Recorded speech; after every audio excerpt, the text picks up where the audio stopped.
जब हम किसी आध्यात्मिक व्यक्ति से मिलते हैं या हम अपनी संस्कृति को जानते हैं या हम किसी वेद पुराण शास्त्रों को पढ़ते हैं, कथा भागवताएं सुनते हैं, तो हमें वहां एक ही शिक्षा मिलती है, मांसाहार नहीं करना चाहिए। जब भोजन की बात आती है तो सारी हमारी संस्कृति, सारी हमारे ज्ञान, सारे हमारे विज्ञान यही कहते हैं कि मांसाहार नहीं करना चाहिए। बड़े बड़े संत, ज्ञानी जन, महामुनि जो हुए हैं, उन्होंने भी यही उपदेश दिया है। एक महान संत ने यहाँ तक तो उपदेश की नहीं बल्कि उसने तो अभियान चलाया था इस संसार में बड़े रूप में कि शाकाहारी ही होना चाहिए, मांसाहारी नहीं होना चाहिए। मांसाहारी वाकई में मनुष्य को नहीं होना चाहिए। ये हमारी आध्यात्मिक संस्कृति हमें संदेश देती है। आध्यात्मिक संस्कृति क्या है? हमारी वास्तविकता का मूल तत्व जो होता है उससे परिचित कराना इसका मुख्य उद्देश्य होता है। जब इस क्षेत्र में जाते हैं तो ये हमें पूर्ण रूप से ये संदेश देता है कि शाकाहारी ही बनिए। तो प्रश्न ये उठता है कि हमें मांस क्यों नहीं खाना चाहिए। आज इसका मैं बहुत सहजता से आपको रीजन बता देता हूं, आप समझ लीजिए। मांस क्यों नहीं खाना चाहिए इसको इस तरह से समझिए। देखिए, संसार में हर जीव स्वतंत्र रूप से जीने का अधिकारी होता है जो उसे परमात्मा ने दिया हुआ है, यानी परमात्मा प्रदत्त अधिकार होता है। वो छोटे से छोटा जीव क्यों न हो, उसे अपना संपूर्ण जीवन जीने का अधिकार होता है।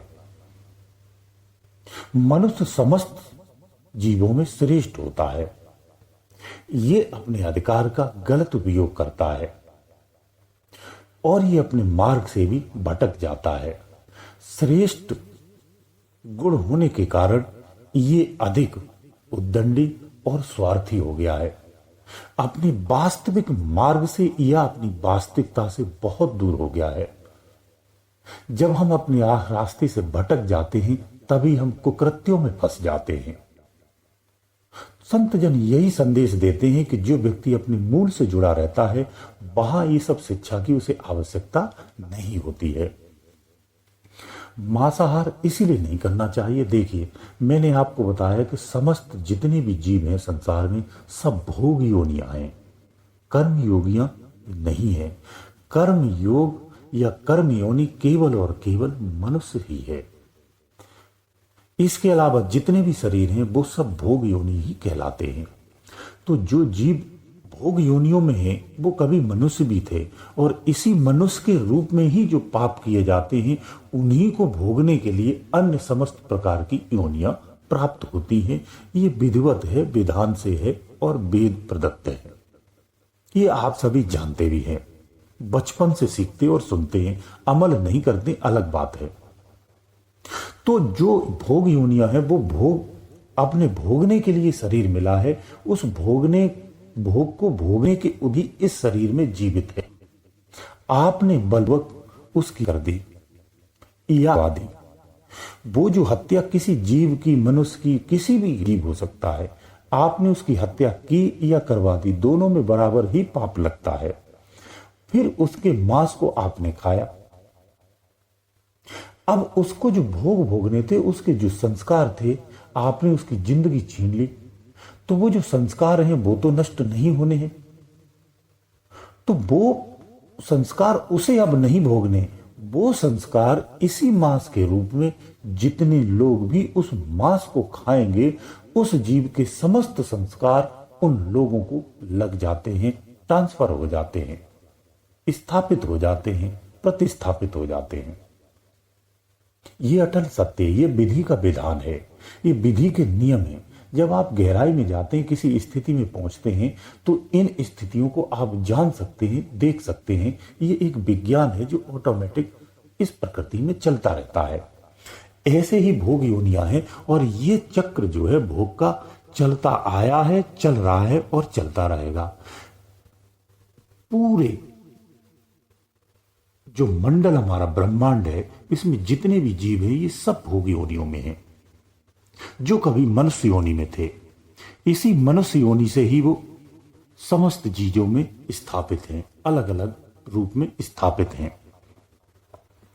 इनकी स्थितियां उनके कर्मों के अनुसार होती हैं।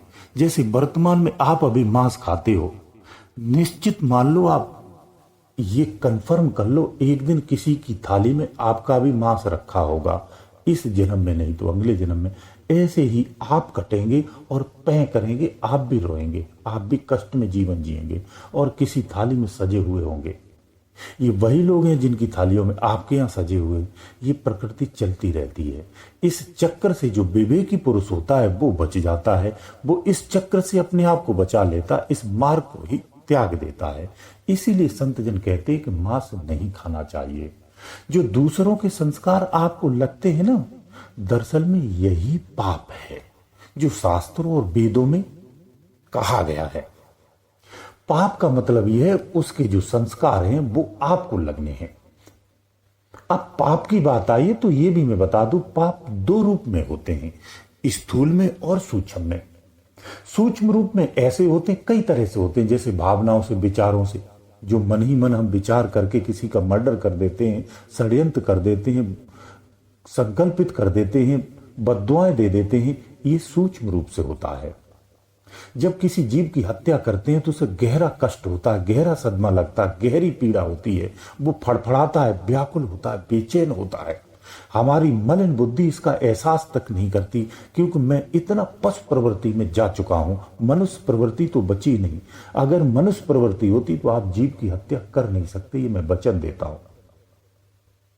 क्योंकि मनुष्य की प्रवृत्ति रक्षार्थ हेतु है, हत्या के लिए नहीं है। इसलिए आप मनुष्य प्रवृत्ति में नहीं होते हैं। हमारा पालन पोषण भी बौद्धिक बल से ही किया जाता है, विवेक बल से नहीं किया जाता है। आपको प्रकृति के या आपकी वास्तविकता का कभी परिचय नहीं दिया जाता है।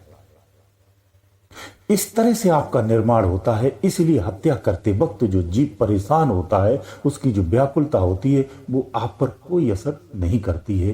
दरअसल यही प्रवृत्ति राक्षस प्रवृत्ति कही गई है, यह निगेटिव प्रवृत्ति कही गई है। शास्त्रों में से राक्षस कह देते हैं। ये हमारी वही प्रवृत्ति है। हम पढ़ लिख जाते, श्रेष्ठ व्यक्ति हो जाते, कामयाब व्यक्ति हो जाते, साफ सुथरे कपड़े पहनते, अच्छे अच्छे महंगे लग्जरी जीवन जीते हैं, लेकिन हम मांस खाते हैं। यानी आप मनुष्य प्रवृत्ति से वंचित हैं। आप पूर्ण रूप से मनुष्य प्रवृत्ति नहीं है। मांस नहीं खाना चाहिए। मनुष्य का वास्तविक जो स्वरूप है वो शाकाहार ही है। जैसे एक शाकाहारी जानवर होता है, वो मर जाएगा लेकिन मांसाहार नहीं खाएगा। जो मांसाहारी है वो कभी शाकाहार को ग्रहण नहीं करता, यानी वो अपनी वास्तविक प्रवृत्ति से जुड़ा हुआ होता है।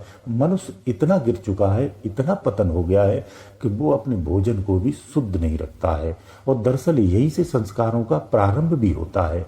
भोजन आप जैसा करेंगे, आपका अंतःकरण वैसा ही मलिन हो जाएगा, वैसा ही असर होगा आपकी बुद्धि पे भी, और फिर वैसे ही आप कार्य करते हैं। इस तरह से हमारा जीवन परिवर्तित हो जाता है। भोजन इसलिए नहीं मांसाहार खाना चाहिए कि जिस जीव को आप मांस खाते हो, आपकी प्रवृत्ति ही नहीं, परमात्मा ने आपको इजाजत भी नहीं दी है, उस जीव की हत्या करते, उसे कष्ट देते हो और उसकी जिंदगी छीन करके उसको मांस को आप खा जाते हो। संसार में हर जीव के लिए भोजन की व्यवस्था है। आपके लिए जो संसार में शाकाहार पैदा किया गया है वो मनुष्य के लिए ही किया गया है, शाकाहारी मनुष्यों के लिए किया गया है। आपका जो भोजन है उसे आप ग्रहण करिए तो आपको कोई दोष नहीं लगता है। नहीं तो आप भी ऐसे ही, जैसे आज किसी और का बच्चिया बच्छड़ आप कर रहे, आप किसी दिन उसका बच्छड़ बनेंगे, ये निश्चित है। यही चक्र चलता है, यही प्रकृति का चक्र है। इससे बचिए, अपने विवेक को जगाइए। और अध्यात्म क्षेत्र में जो साधक हैं उन्हें तो बिल्कुल इससे बचना चाहिए। बहुत से ऐसे साधक हैं जो भगवान को भी मानते, भजन भी करते और मांस भी खाते हैं। ऐसे लोगों को अध्यात्म उन्नतियां कभी प्राप्त नहीं होती हैं। मांसाहार कदाप नहीं करना चाहिए, कभी नहीं करना चाहिए। ये मनुष्य प्रवृत्ति में नहीं आता है। आज का युवा बहुत तेजी से इसी क्षेत्र में फैला हुआ है। वो अपनी वास्तविक सत्य को स्वीकार नहीं करता है। वो राम को मानता है, भगवान को मानता है, पूजा करता है, लेकिन उस राम के दिए संदेशों को नहीं मानता है। यही बुद्धि का भ्रम है, यही अज्ञानता है, यही स्वयं से भटकने का प्रतिफल है, या स्वयं को भटक जाना भी कह सकते हैं। यही है कि आप हाथ जोड़ के मंदिर में तो जाते, लेकिन शाम को भोजन में मांस खाते हैं। उस भगवान को आप पूजते हो, वो भगवान ने कभी मांस नहीं खाया था, फिर आप क्यों खाते हैं?